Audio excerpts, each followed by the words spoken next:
Hello, everybody. Thank you for supporting my channel. Please like, subscribe, and turn on the notification bell for the future videos that I will be posting. I'm going to do this pretty often here.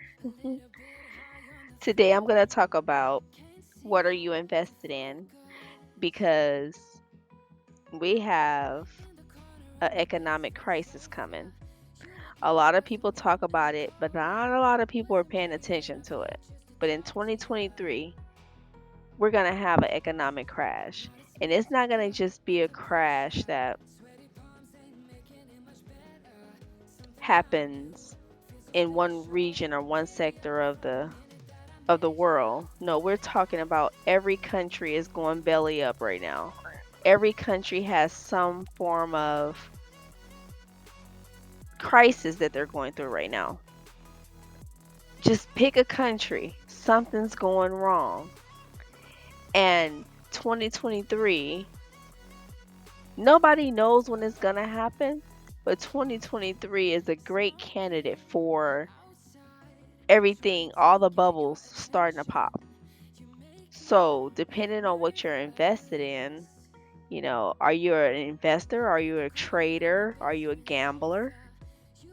Do you care about investing in your future? Because there's different vehicles you could jump into and protect your assets. Most people go into deposits, real estate, options, currency, precious metals, bonds, ETFs, baskets of stocks. A beautiful thing, right? Mutual funds, trading on a stock exchange, or simply investing and earning dividends, earning a quarterly dividend check simply for being invested. Invested in commodities, invested in CDs, futures, REITs, real estate. Oh my God, the real estate market. Venture capital firms, VC firms, high yield savings accounts, money market accounts, foreign exchange market, the Forex, right? Shout out. Hedge funds. Now, see, look, baby boomers, my parents, I'm a millennial, my parents, baby boomers, their generation, they own 80% of real estate. 80% of real estate, that's not to be understated. They own 80% of the US market. A majority of the wealth is held by our parents.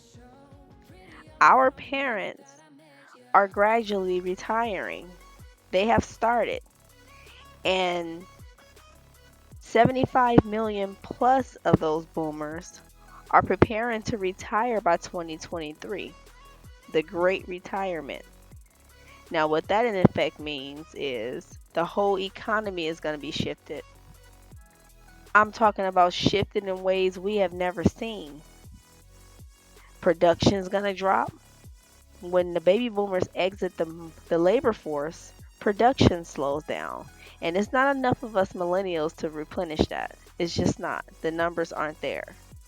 They consume less. They're l- less reluctant to participate in the economic goings on that us young folks or us people who are still in the labor force have to rely on. They're not going out for the daily meals. They're not going out for the office lunches. The office lunches and the Christmas parties and they're not participating in all that stuff anymore. Buying gas to get to work back and forth every day. Buying a wardrobe to get to work. Buying uniforms and just everything to participate in the labor force. They're no longer going to consume it anymore. All of the things that they bought in their youth, they're no longer consuming that. They're focused on probably more so medication and things of the slower life, the retired life. They're more so into that. Meanwhile,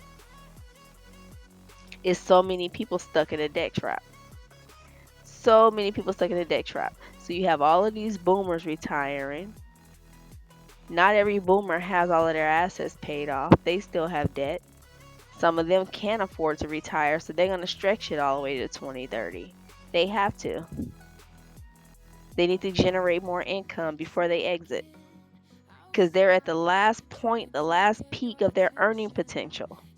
They're going to make the most money they're making in their life at that point before they exit. And that's what they're going to retire on.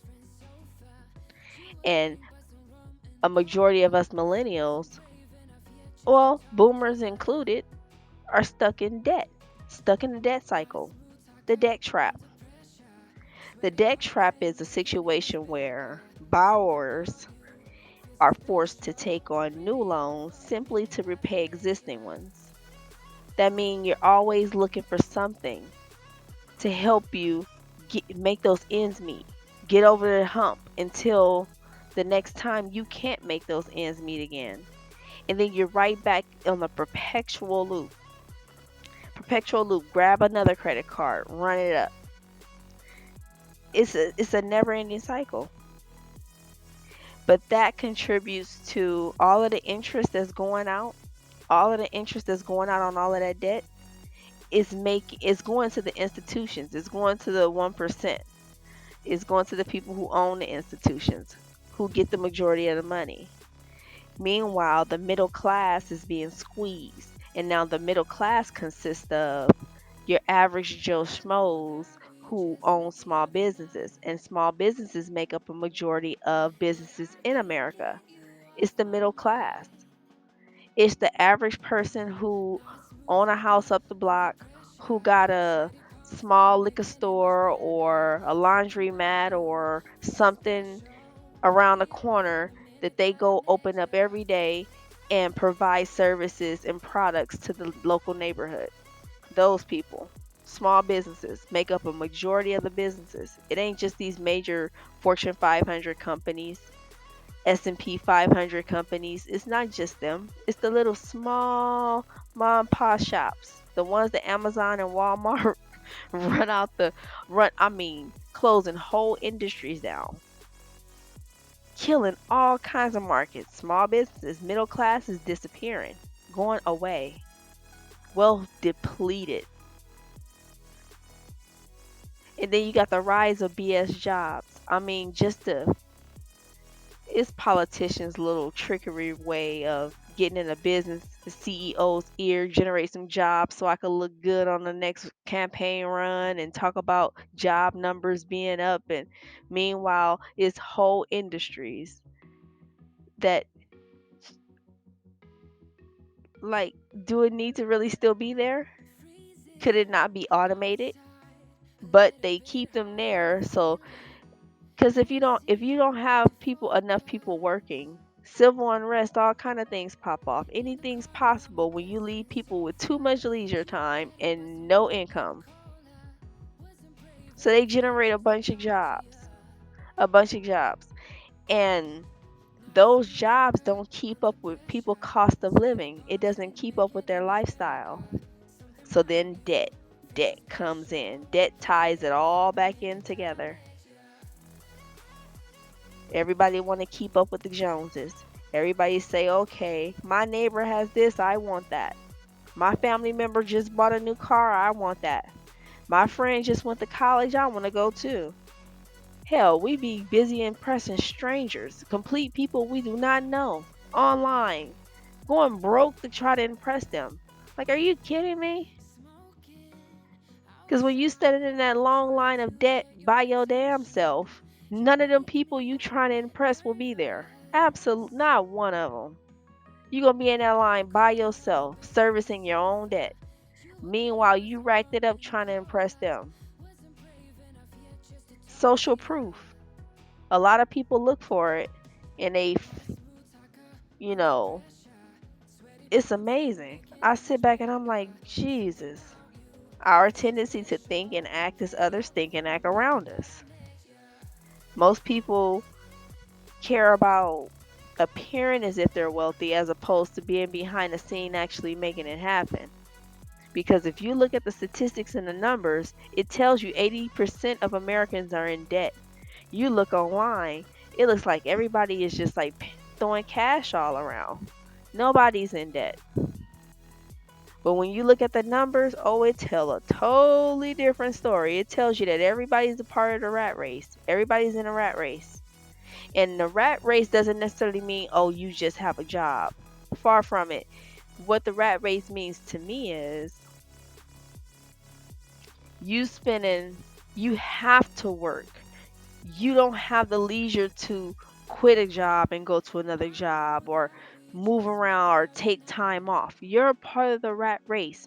You're chasing something. You're chasing luxury goods. You're chasing addictions. You're chasing something where the job you have is necessary.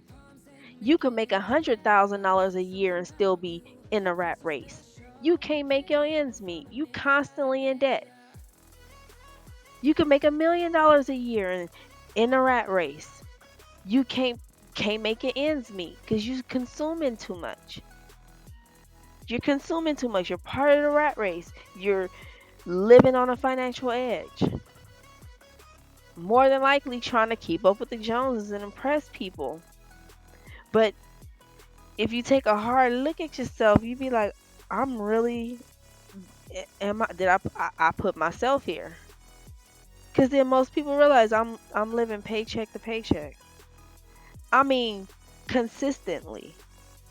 No savings. They say the best strategy to have is to have about 6 months worth of savings for anything that may have make financially that comes up. You got 6 months worth of savings. Whatever your monthly bills is times six. But when you don't have that, your job becomes necessary and you're a part of the rat race. Money enters your life and it leaves immediately. You don't know how to keep it. You don't know how to make it stick around. You don't know how to make it grow. I mean, it comes and it leaves with no returns. There's no ROI, no return on investment. It's just gone. Part of the rat race. And you spend most of that money paying interest, giving other people money. Meanwhile, your wealth is depleted. But that's where the Federal Reserve come in at. The Federal Reserve and the United States Treasury and how they affect our households is they interest rates, put money out there, inflation. That directly affects if you have any debt tied to interest rates. When the feds raise those interest rates, your debt rises along with it. Whatever you could afford previous to that, fine. But once they raise that interest rates, you can no longer afford that debt. And it's not just personal households, it's the United States government too. When the interest rates are raised by the feds, so too does the federal government debt. It goes up too. The amount of money that they have to pay on interest, it goes up too. This is the entity, the Federal Reserve, the United States Treasury, they control all of our money. They control everything. How much money is out there, how it moves, if your stocks are up, if your stocks are down. They add liquidity to the market, funnel money to the market to keep the economic train going. We had a whole bull run. The stock market been running. Assets, home prices been running up 2009 to 2023. Now you just now seeing like things coming down. It's been running up ever since. Assets through the roof. 40 plus years of low interest rates. Our parents got the benefit from that, the baby boomers. That's how most of them were able to get into their homes and things like that. It was cheaper to borrow money when they bought their homes. They had low interest rates. And they've been enjoying that for 40 years. Us millennials, we haven't been in the market for 40 years. We've only been in the market for now 20. In the labor force, 47% of global household wealth is in the hands of 1% of the world's population. That's where the whole top 1% come from. 62 million people out of 7.4 billion people own, trip this out, $221.7 trillion worth of wealth. 1% of people, 1% of the population of the entire globe, everybody on planet Earth. You got 65 million people. Of that 7 billion, and they control the United States GDP is what, 300 and something to run this whole country. They own that. They got that. They got, I'm talking global GDP. Global GDP is 300 and something trillion dollars. These fools got $221 trillion of wealth. They own the globe. Global GDP is only 300 and something trillion. They own the globe. Now, worldwide, you got, let's see, 2,000 plus billionaires. And they average age is like 51. To get to billionaire status, most people get there by age 51. Now you got 21 million millionaires. On average, 37 years old before they get there. Some strike it earlier. Most step into it at 31. But you got to step outside of your comfort zone. You got to get into finances. Get a financial advisor. Learn finances yourself. Google some stuff. I don't know.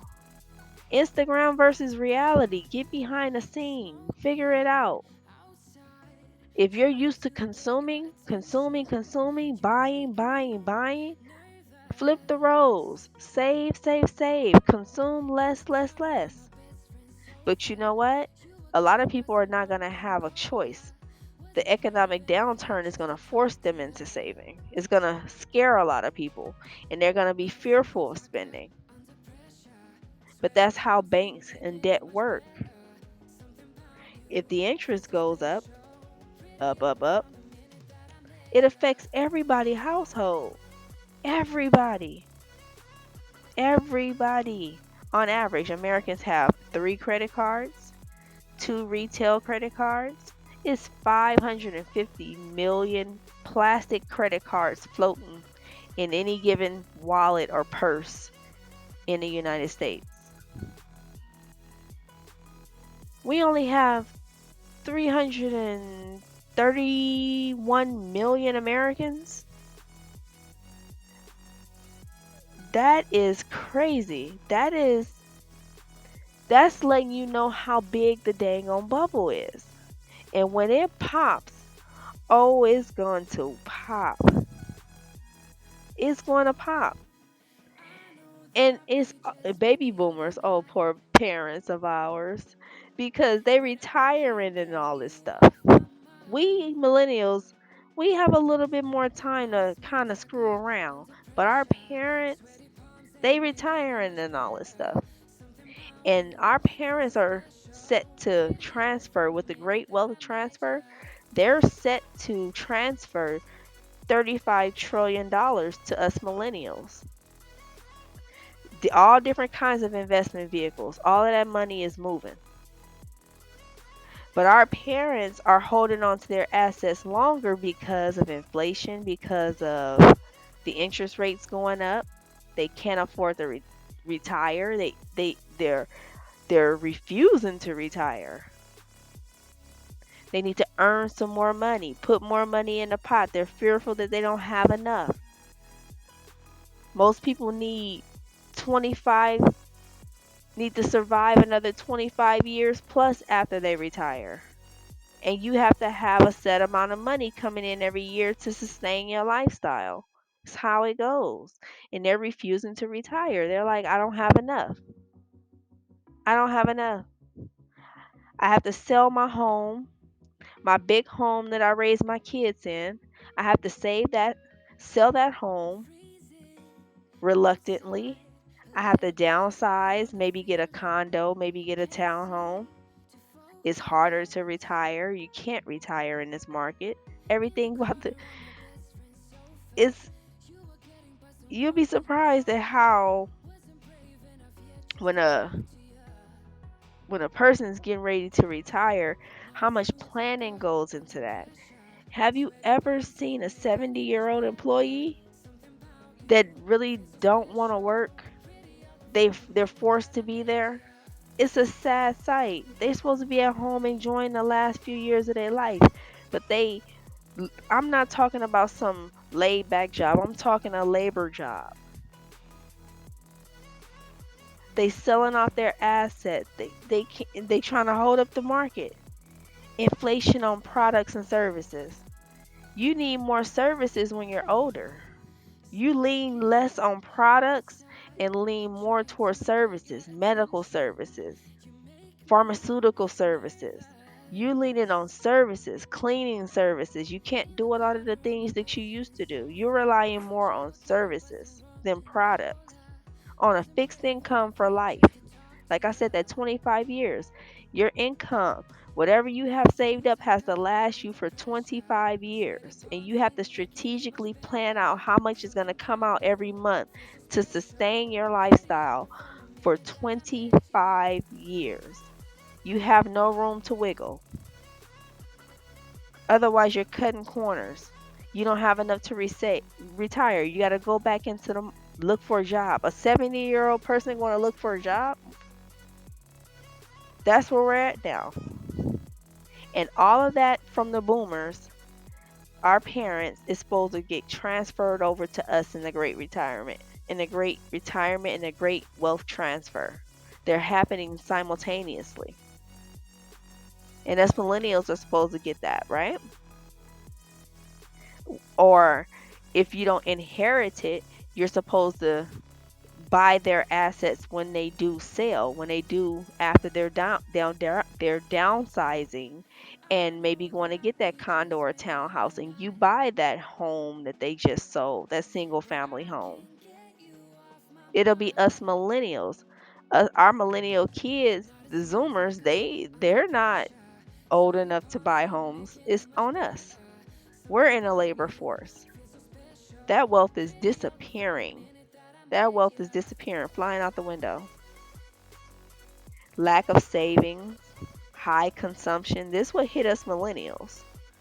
Low production, higher college costs. Our parents got a college education way cheaper than we ever. Everything was cheaper for our parents than it is for us today. It's basically what it boils down to. And a lot of people are not going to benefit. The average person, or at least the person who don't have, of course, the assets and things like that, not going to benefit. And that affects relationships. A lot of relationships fall apart because of finances or lack thereof. That'd be like the root cause when people fighting it out up in family court and disagreeing and racking up all them billable hours for them attorneys and and keeping the whole family court system. That's a whole economic system in itself with a whole multi-billions of dollars. Families breaking apart, splitting kids up. That stuff is expensive, and it's a lot of money funneling through that family court stuff. And most of it will start with debt. Debt breaks up a lot of families. No wealth transfer. The kids not getting nothing. There's nothing there. Somebody gambled it off. What happened? We can't afford to retire. We can't afford our lifestyle. What are my friends and family going to think? Oh no, it's over. I loved you once, but it's done. We can't fix this. It's over. You'll be amazed because debt, debt will eat away at a relationship. Low paying jobs, can't make the ends meet, unemployment, losing jobs, the advancement of technology replacing whole industries and jobs, addictions, cancel culture. Oh God, college debt, Asian parents. You'll be surprised at how many young folks, especially us millennials, us young kids, or us young folks, how many of us take care of our Asian parents? I mean, literally. financially and physically, taking care of your elder parents or your aging parents. Because when they try to go back out into the workforce, you'll also be amazed at how age discrimination comes into play. Who wants to, who wants to really hire a 70-year-old person who may not be able to produce as much? But that's the discrimination that goes into them going trying to go back or needing to go back into the workforce. They get stopped. Totally discriminated against. Like, nah, we're not gonna take you. We don't need you. We want someone younger. And that makes it harder. Now they have to go and rely on the kids, us. Which is, I guess, fine, but that's usually what happens, and you'll be surprised at how many young folks that's their daily life. They have to take care of their parents. Whatever happened to where their parents is that's their story to tell. Some people went through substance abuse, alcohol, sex addiction, all types of things that causes all of that wealth to fall, literally fly out the window, fly out the door. It's no longer there. Can't afford to retire. It's a whole domino effect. But now or never, because 2023 is here. It's all crashing. A lot of people gonna lose out. A lot of people gonna drown in the wave. Some people gonna ride the wave. It's gonna happen. A lot of different scenarios for a lot of different people. But it's a ticking time bomb with this debt. It's all kinds of separate bubbles. Mortgage bubble, that's a bubble by itself. Student loan, that's a bubble by itself. Car loans, that's a bubble by. Notice I'm labeling all debt. Those are all debt bubbles.